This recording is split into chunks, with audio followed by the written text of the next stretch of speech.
আপনারা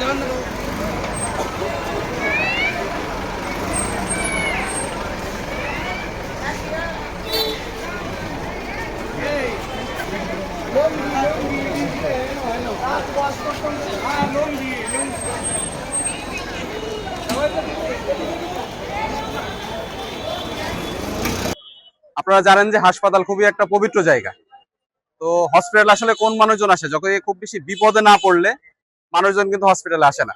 তো আমাদের কিছু গোপন তথ্য ছিল, এই হাসপাতাল সংলগ্ন এলাকায় কিছু মানুষজন যারা রোগীকে হয়রানি করে এবং তাদেরকে বাধ্য করে যে কোনো টেস্ট কিংবা ওষুধ ক্রয় করার জন্য ডায়াগনোসিস সেন্টার অথবা ফার্মেসিতে নিয়ে যায়।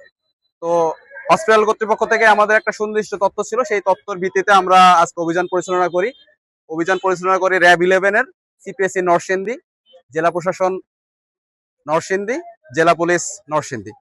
তো এখান থেকে আমরা বেশ কিছু মানুষ, কিছু দালাল শ্রেণীর, এরা আসলে একটা সিন্ডিকেট আকারে তারা এখানে কাজ করে। তো তাদেরকে আমরা ধরতে সমর্থ হই এবং তাদের জন্য পরবর্তীতে যে আইনানুগ ব্যবস্থা নেওয়ার দরকার আমরা সেইগুলো আর কি নিব। ধন্যবাদ।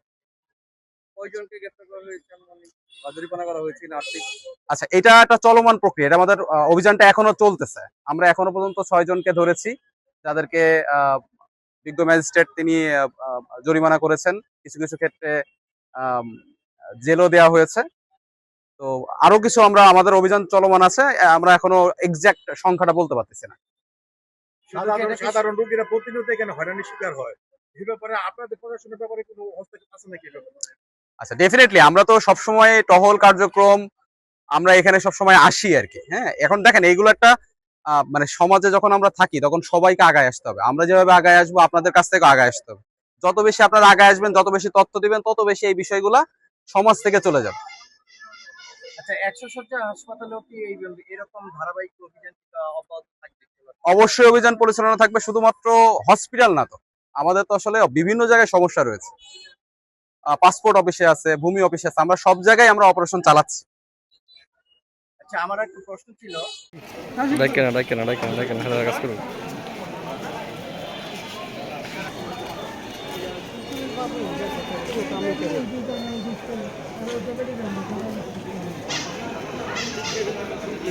জায়গাটা ভাই, এটা কি আপনাদের লোক?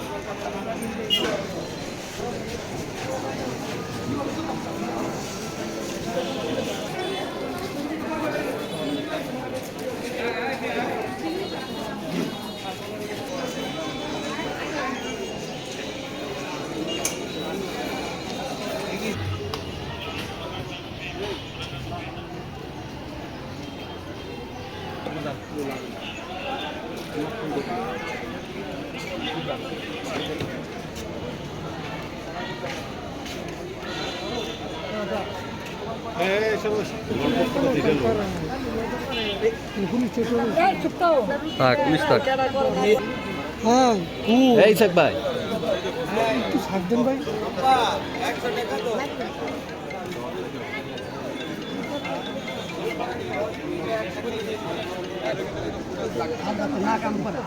লাগবে